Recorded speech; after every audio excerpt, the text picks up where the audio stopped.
ஓம் சாந்தி. அவ்யக்த முரளி 2/1/1982. அவ்யக்த பாப்தாதா, மதுபன். இன்றைய முரளியின் தலைப்பு உலக மாற்றத்திற்கான பொறுப்பு சங்கமயுக பிராமணர்களுடையது. பாப்தாதா தன்னுடைய பிராமண குல தீபங்களை சந்திப்பதற்காக வந்திருக்கிறார். சைத்தன்ய தீபங்களின் மாலையை பார்த்து கொண்டிருக்கிறாங்க. ஒவ்வொரு தீபமும் உலகை ஒளிமயமாக்கும் சைத்தன்ய தீபம். அனைத்து தீபங்களினுடைய சம்பந்தம் நிரந்தரமா ஒளி வீசி கொண்டிருக்கும் ஒருவரோடு இருக்குது. ஒவ்வொரு தீபத்தினுடைய பிரகாசத்தின் மூலம் உலகினுடைய இருள் அகன்று கொண்டே பிரகாசத்தினுடைய ஜொலிப்பு வந்துட்டு இருக்குது. ஒவ்வொரு தீபத்தின் கிரணங்களும் நாலாபுறமும் பரவி உலகின் மேல் பிரகாச ஒளியின் குடைநிழலாக உருவாகி இருக்கிறது. தீபங்களினுடைய அந்த மாதிரி காட்சியை பாப்தாதா பார்த்துட்டு இருக்கிறாங்க. நீங்கள் அனைவரும் கூட அனைத்து தீபங்கள்ல இருந்தும் கிடைத்திருக்கும் ஒளியின் குடநிழலை பார்க்குறீங்களா அப்படின்னு பாபா கேட்குறாங்க. லைட் மைட் சொரூபத்தை அனுபவம் செய்கிறீங்களான்னு கேட்குறாங்க. சுயஸ்வரூபத்திலும் நிலைத்திருந்து மேலும் கூடவே உலகினுடைய சேவையும் செஞ்சிட்ருக்கீங்க. சுயஸ்வரூபம் மற்றும் சேவையினுடைய சொரூபம் ரெண்டையும் சேர்த்தே அனுபவம் செய்கிறீங்களா அப்படின்னு கேட்குறாங்க பாபா. இதே சொரூபத்தில் நிலைத்திருங்க. இது எவ்வளோ சக்திசாலியான சொரூபம். உலகத்தில் இருக்கிற ஆத்மாக்கள் பிரகாசமாக இருக்கும் தீபங்கள் உங்கள் பக்கம் எவ்வளவோ அன்போடு பார்த்துட்ருக்கிறாங்க. கொஞ்சம் வெளிச்சத்துக்காக கூட எத்தனை ஆத்மாக்கள் இருளில் அலைந்துக்கிட்டே சிறிதளவு வெளிச்சத்துக்காக துடிச்சிட்ருக்கிறாங்க அப்படிங்கிறத அனுபவம் செஞ்சுக்கிட்டே இருக்கீங்களான்னு கேட்குறாங்க. துடிச்சிட்ருக்கும் ஆத்மாக்கள் தென்படுறாங்களா? ஒருவேளை தீபங்கள் உங்களுடைய வெளிச்சம் அணைந்து எரியுது அப்படின்னா, சில நேரம் எரியுது அடுத்த நேரம் அணையுது அப்படின்னா, அலைஞ்சிட்ருக்கும் ஆத்மாக்களினுடைய நிலைமை என்னாகும்?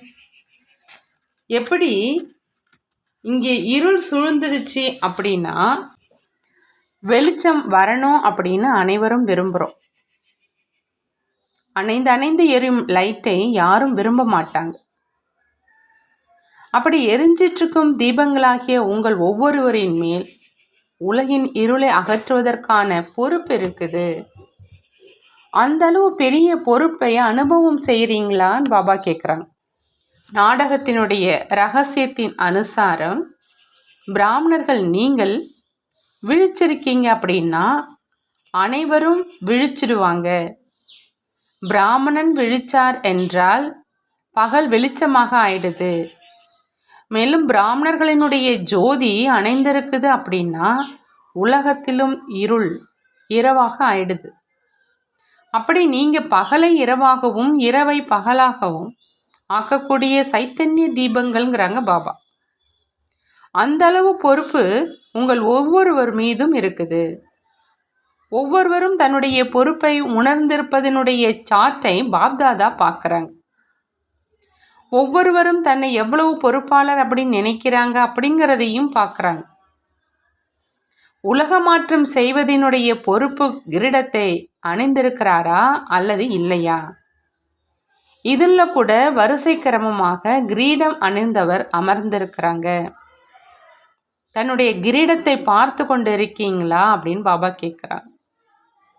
எப்பொழுதும் அணியறீங்களா அல்ல சில நேரம் மட்டும் அணியறீங்களா? அலட்சியமானவராகவும் இருப்பதில்லையே. பொறுப்பு பெரியவர்களுடையது, நமக்கு என்ன அப்படின்னு நினைக்கலையே. உலகத்தினுடைய கிரீடத்தை பெரியவர்களுக்கு மட்டும் கொடுக்கலாமா அல்லது நீங்களும் பெறுவீங்களா? நீங்கள் அனைவரும் உலகத்தின் ராஜ்ய அதிகாரி அப்படின்னு நினைக்கிறீங்க. ஒருவேளை யாராவது நீங்கள் பிரஜையாகவே ஆயிடுங்க அப்படின்னு சொன்னீங்க அப்படின்னா அதை விரும்புகிறீங்களா? அனைவரும் உலக மகாராஜா ஆவதற்காக வந்திருக்கீங்க இல்லையா? அல்லது பிரஜை ஆவதும் விருப்பமா? என்ன ஆவீங்க? உங்களில் யாராவது பிரஜை ஆவதற்கு தயாரா? நீங்கள் அனைவரும் லட்சுமி நாராயணன் ஆவதற்காக கையை உயர்த்துறீங்க. ராஜ்யத்தினுடைய கிரீடத்தை அணியணும் அப்படின்னா அந்த கிரீடத்தினுடைய ஆதாரம் சேவையினுடைய பொறுப்பு கிரீடத்தின் மேல் இருக்குது. எனவே என்ன செய்ய வேண்டியதாக இருக்கும்? இப்பொழுதிலிருந்தே கிரீடம் அணிந்தவராக ஆவதின் சமஸ்காரத்தை தாரணை செய்ய வேண்டியதாக இருக்கும். எந்த கிரீடம்? பொறுப்புக்கான கிரீடம். இன்று பாப்தாதா அனைவருடைய கிரீடத்தை பார்த்துட்டு இருக்கிறாங்க. அப்படின்னா இது எந்த சபைன்னு பாபா கேட்குறாங்க. கிரீடம் அணிந்திருப்பவர்களுடைய சபையை பார்த்துட்டு இருக்கிறோம். அனைவரும் இந்த முடிசூட்டும் நாளை கொண்டாடினீங்களா அப்படின்னு கேட்குறாங்க. கொண்டாடினீங்களா அல்லது இனிமேல் தான் கொண்டாட வேண்டுமா? எப்படி உங்களுடைய நினைவு சின்னமான ஸ்ரீ கிருஷ்ணருடைய படத்தில் குழந்தை பருவத்திலிருந்தே அவர் கிரீடம் அணிந்திருப்பவராக காண்பிக்கிறாங்க. பெரியவராக ஆன பிறகோ அவசியம் கிரீடம் அணிவார். ஆனால் குழந்தை பருவத்தில் இருந்தே கிரீடம் அணிந்திருப்பதாக காண்பிக்கிறாங்க. உங்களுடைய படத்தை பார்த்திருக்கிறீர்களான்னு கேட்குறாங்க பாபா. இரட்டை வெளிநாட்டினர் தங்களுடைய படத்தை பார்த்திருக்கிறீர்களா? இது யாருடைய படம்? பிரம்மா ஒருவருடைய படமா அல்லது உங்கள் அனைவருடைய படமான்னு பாபா கேட்குறாங்க.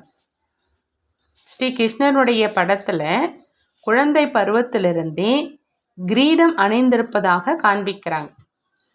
அதே மாதிரி சிரேஷ்ட ஆத்மாக்கள் நீங்களும் உடல்ல இருந்து இறந்து மறுபிறவி எடுத்திருக்கீங்க. பிராமணன் ஆகியிருக்கீங்க. மேலும் பொறுப்பு கிரீடத்தை அணிந்திருக்கீங்க. ஆகையினால பிறந்ததிலிருந்தே கிரீடம் அணிந்திருப்பவராக ஆகிறீங்க.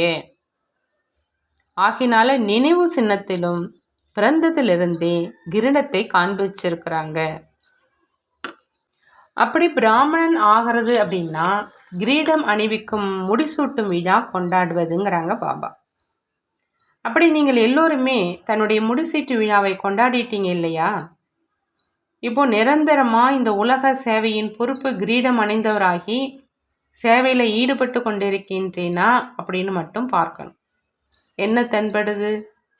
கிரீடம் அணிந்திருப்பவராகவோ அனைவரும் தென்படுறாங்க. ஆனால் சிலருக்கு திட எண்ணம் அப்படிங்கிற ஃபிட்டிங் பொருந்துவது சரியாக இருக்குது. மேலும் சிலருடைய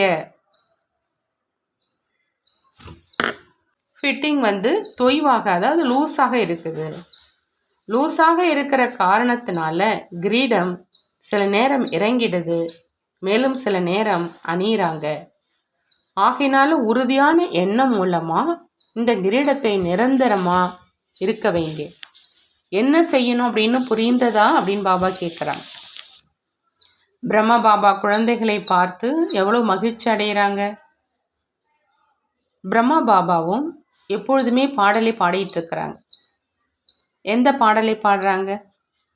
ஆஹா என்னுடைய குழந்தைகளே ஆஹா. மேலும் குழந்தைங்க என்ன பாட்டு பாடுறாங்க? ஆஹா பாபா ஆஹா. இது சுலபமாக பாட முடியும் இல்லையா? ஆகையினால பாடுறாங்க. அனைவரையும் விட அதிகமான குஷி யாருக்கு இருக்குது? மிக அதிகமான குஷி பிரம்ம பாபாவுக்கு இருக்குது. ஏன் அப்படின்னா நீங்கள் அனைத்து குழந்தைகளும் தன்னை யார் அப்படின்னு சொல்கிறீங்க. பிரம்மகுமார் பிரம்மா குமாரி அப்படின்னு சொல்கிறீங்க. சிவகுமார் மற்றும் சிவகுமாரி அப்படின்னு சொல்கிறது இல்லை. ஆகையினால தந்தை பிரம்ம பாபா தன்னுடைய குழந்தைகளை பார்த்து மகிழ்ச்சி அடைகிறாங்க. நீங்கள் பிரம்மாவினுடைய வாய் வழி பிறந்த வம்சாவளிகள் இல்லையா? ஆகினால தன்னுடைய வம்சாவளியை பார்த்து பிரம்ம பாபா மகிழ்ச்சி அடைகிறாங்க. அவ்வியக்த ரூபமுடையவராக ஆன போதிலும் மதுபனில் ஸ்தூல சரீரத்தின், அதாவது சைத்தன்ய சாக்கார ரூபத்தின் அனுபவத்தை சேவித்து கொண்டே இருக்கிறாங்க. மதுபனில் பிராமண குழந்தைகள் பிரம்மாவிடமிருந்து சாக்கார ரூபத்தின், சாக்கார சரித்திரத்தின் அனுபவம் செய்திருக்கிறீர்கள் இல்லையா? விசேஷமாக சாக்கார ரூபத்தினுடைய அனுபவம் செய்விப்பதற்கான வரதானம் மதுபன் பூமிக்கு இருக்குது. அந்த மாதிரி அனுபவம் செய்கிறீங்கள் தான் இல்லையா அப்படின்னு பாபா கேட்குறாங்க. ஒளி வடிவமான உடல் உள்ள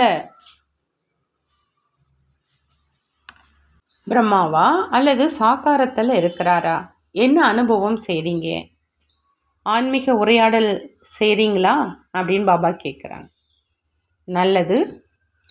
இன்று வதனத்தில் பாப்தாதாவிடையே இரட்டை வெளிநாட்டு குழந்தைகள் தங்களுடைய நெருங்கிய சம்பந்தத்தின் அன்பில் நிராகார மற்றும் ஆகார ரூபமுடையவர்களை சாக்கார ரூபமுடையவராக ஆக்குவதில் மிகவும் திறமை நிறைந்தவர்கள் அப்படிங்கிற ஆன்மீக உரையாடல் நடந்துட்டு இருந்தது.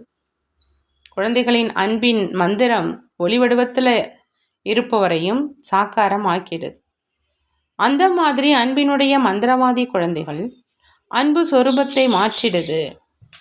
அப்படி பிரம்ம பாபாவும் ஒவ்வொரு அன்பான குழந்தைகளோடு சாக்கார ரூபமுடையவராகி சந்திக்கிறார். அதாவது குழந்தைகளினுடைய அன்புக்கு பிரதிபலன் கொடுக்கிறார். அன்பினுடைய கயிற்றினால் பாப்தாதாவை எப்பொழுதும் உடன் கட்டி போட்டுடுறாங்க. இந்த அன்பினுடைய கயிறு யாருமே துண்டிக்க முடியாத அளவுக்கு உறுதியானது. 21 ஜென்மங்களுக்கு பிரம்ம பாபாவுடன் விதவிதமான சம்பந்தத்தில் கட்டப்பட்டே இருப்பாங்க. விலகி செல்ல முடியாது. அந்த மாதிரி கயிறை கட்டியிருக்கீங்கள் தான் இல்லையான்னு பாபா கேட்குறாங்க. இதைத்தான் அழியாத இனிமையான பந்தனம்னு சொல்வது. 21 ஜென்மங்கள் வரை நிச்சயமானது. அந்த மாதிரி பந்தனத்தை கட்டி போட்டுட்டீங்களா அப்படின்னு பாபா கேட்குறாங்க. நீங்கள் மந்திரவாத குழந்தைகள், மந்திரவாதியினுடைய குழந்தைகள் தானே இல்லையா? அப்படி இன்று வதனத்தில் என்ன உரையாடல் நடந்தது அப்படின்னு கேட்டீங்களா? பிரம்ம பாபா ஒவ்வொரு குழந்தைகளினுடைய விசேஷங்களினால் பிரகாசமாக மின்னிக்கொண்டிருக்கும் மணியை பார்த்துட்டு இருந்தாங்க. ஒவ்வொரு குழந்தையினுடைய விசேஷம் மணிக்கு சமமாக மின்னிக்கொண்டு இருந்தது. நீங்களும் மின்னிக்கொண்டே இருக்கும் உங்களுடைய நட்சத்திரத்தை பார்த்தீங்களான்னு பாபா கேட்குறாங்க. நல்லது. இரட்டை வெளிநாட்டு குழந்தைகளோடு சந்திப்பதற்காக வந்திருக்கிறோம். வாணி சொல்ல மாட்டோம் அப்படிங்கிறாங்க. தந்தையினுடைய அதிசய காரியமும் இருக்கவே இருக்குது. ஆனால் குழந்தைகளினுடைய காரியமும் குறைந்தது அல்ல. நீங்கள் உங்களுக்குள்ள ஆன்மீக உரையாடல் செய்கிறீங்க அப்படின்னு நினைக்கிறீங்க. ஆனால் பாப்தாதாவும் அவர்களிடையே ஆன்மீக உரையாடல் செய்கிறாங்கங்கிறாங்க பாபா. நல்லது. அந்த மாதிரி எப்பொழுதும் உலக சேவை என்னும் கிரீடம் அணிந்திருக்கும், எப்பொழுதும் அன்பின் பந்தனத்தில் பாப்தாதாவை தன்னுடைய துணைவனாக ஆக்கக்கூடிய 21 ஜென்மங்களுக்காக அழியாத சம்பந்தத்தில் இருக்கக்கூடிய அந்த மாதிரி எப்பொழுதும் ஒளி வீசிக்கொண்டிருக்கும் தீபங்களுக்கு பாப்தாதாவினுடைய அன்பு நினைவுகள் மற்றும் நமஸ்காரம் செய்கிறாங்க. நாமும் நம்மளுடைய பாப்தாதாவுக்கு அன்பு நினைவுகள் மற்றும் நமஸ்காரம் செய்வோம். நல்லது. ஓம் சாந்தி. நன்றி பாபா. நன்றி.